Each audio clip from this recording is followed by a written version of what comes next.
Saudari, saudara, kaum muda dan anak-anak yang dikasih Tuhan, selamat siang. Apa kabar Bapak Ibu sekalian? Sedikit panas nggak apa-apa ya? Kepepet. Ya, janganlah gelisah hatimu, percayalah kepada Allah, percayalah juga kepadaku. Kita sadari bahwa yang hadir di sini ada yang merasa cemas, ada yang merasa gelisah, ada yang merasa khawatir.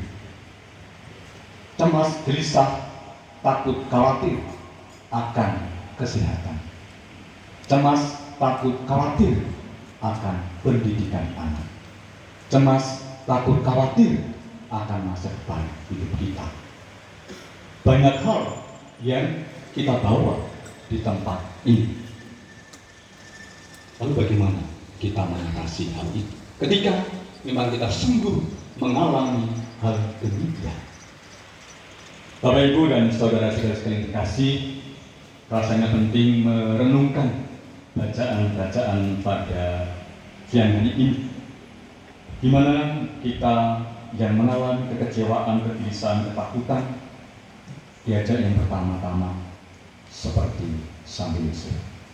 Hari ini 1 Mei itu Santo Yosef pelindung para pekerja. Tidak usah demo, tetapi demo bersama Bunda Maria di tempat ini menimba kekuatan. Santo Yosef pribadi yang sangat tenang. Ketika menghadapi tantangan kesulitan, apa yang dilakukan? Santo Yosef tidur. Ya, maka dikenal ada patung Santo Yosef yang tidur. Jadi tenang aja, merasa nyaman, walaupun ada masalah kan. Masalahnya apa? Tunangannya mengandung kan gitu. Ya. Karena sedang mimpi, tidur berarti lalu kemudian mimpi. Dan mimpi dikatakan jangan takut, Yosef mengambil Maria menjadi istrinya. Ternyata dalam mimpi ada insight baru. Apa yang mesti dilakukan? Maka Bapak Ibu dan Saudara kasih, ketika kita menghadapi kekacauan kehidupan kita, khawatir, cemas, harus tenang. Jangan gerusak-gerusuk, jangan kerungsung. Tahu kerungsung? Cari tahu yang tidak tahu ya. Ya. Kalau kemerengseng tahu?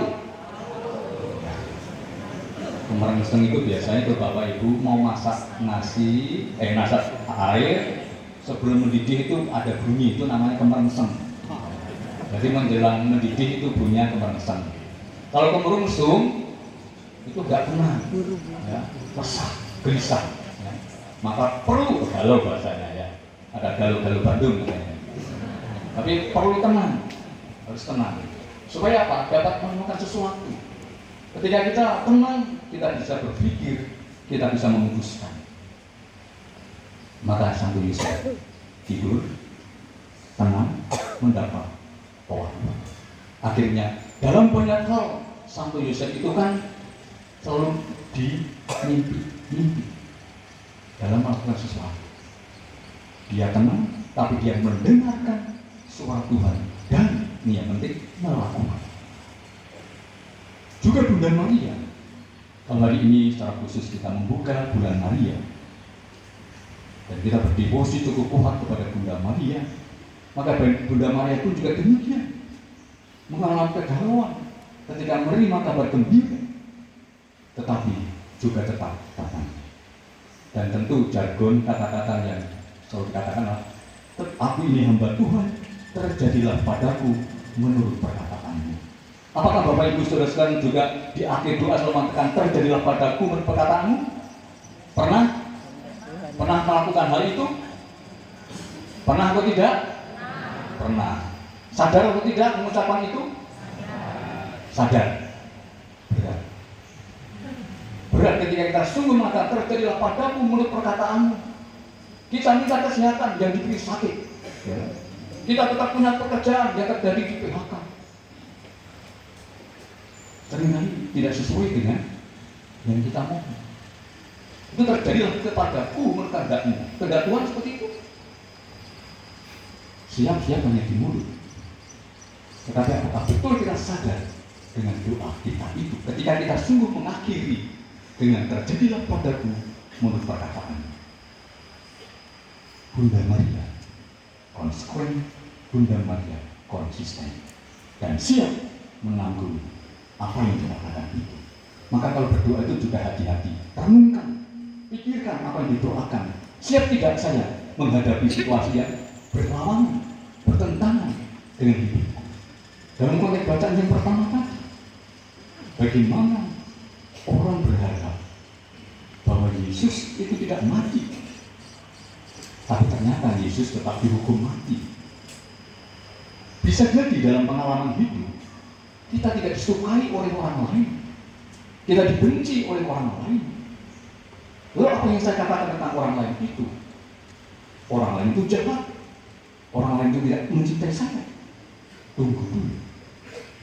Bisa jadi orang yang tidak menyukai saya, yang membenci saya pun andil di dalam. Entah sadar atau tidak sadar. Mengapa orang lain membenci saya? Bisa jadi andil saya adalah, tanpa sadar saya pernah ngomong sesuatu yang menyakiti dia. Saya bersikap yang tidak baik, mungkin sombong, tanpa sadar. Dan itu masuk ke dalam hati, sehingga membuatnya dia tidak suka dengan saya. Jadi hati-hati ketika kita memberi cap kepada orang lain jahat, buruk. Bisa jadi saya ikut andil membuat orang itu buruk, membuat orang itu jahat terhadap saya. Ini menjadi refleksi juga bagi kita. Dan dalam konteks bacaan Injil, ketika kita mengalami kegalauan, mengalami kekecewaan, kegelisahan, Yesus mengajak kepada kita untuk percaya. Percaya pada kuasa Tuhan. Percaya pada kuasa Tuhan itu dalam kaitan ini masih dalam minggu panggilan. Ya, bagaimana dalam minggu panggilan aku bacaan Injil beberapa hari ini membicarakan tentang identitas Yesus. Yesus sebagai roti hidup, Yesus sebagai gembala, Yesus sebagai pintu, Yesus sebagai terang. Dan hari ini kita dengar dalam bacaan Injil, Yesus menjadi jalan, kebenaran, dan hidup. Saudari dan saudara sekalian kasih, mari kita bersyukur, mari kita bergembira, karena kita telah memilih Yesus. Yesus menjadi jalan kita. Dan jalan itu tidak buntu, tapi jalan itu membawa suatu kebenaran. Kalau kita mengikuti jalan Yesus, kita tidak tersesat, kita akan mengalami kebenaran. Dan kebenaran itu kemudian menyelamatkan, membawa hidup yang kekal. Maka bersyukur dan bangga, kita harus bangga punya Yesus. Meskipun mengikuti Yesus tidak serta-merta bebas dari kesulitan, bebas dari tantangan. Justru dengan mengikuti Yesus banyak tantangan. Kalau Romo banyak tantangan. Maka jadilah Romo gitu ya. Ini untuk ya, jadi para siswa. Karena seringkali diterima rantangan. Romo kesukaan apa? Pikirin. Gitu.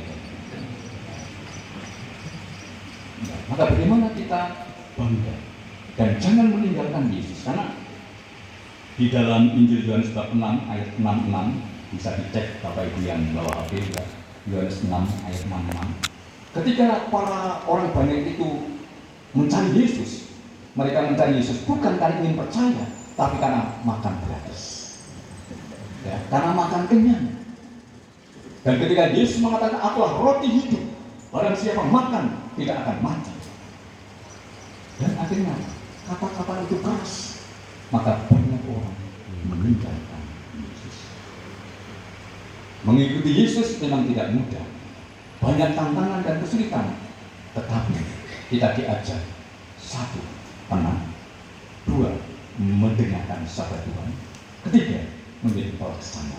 Dan semuanya itu dilandasi oleh iman, oleh percaya pada Yesus adalah jalan, kebenaran, dan hidup. Semoga memasuki bulan Maret ini kita berjalan bersama keluarga kudus. Hari ini kita sebut Yesus, Maria, dan Yusuf menjadi keluarga kudus di mana Jumat pertama juga berdevosi kepada hati kudus, supaya kita memiliki kerendahan hati Yosef, Maria, dan juga Yesus sendiri. Semoga Tuhan memberkati. Bunda Maria mendoakan.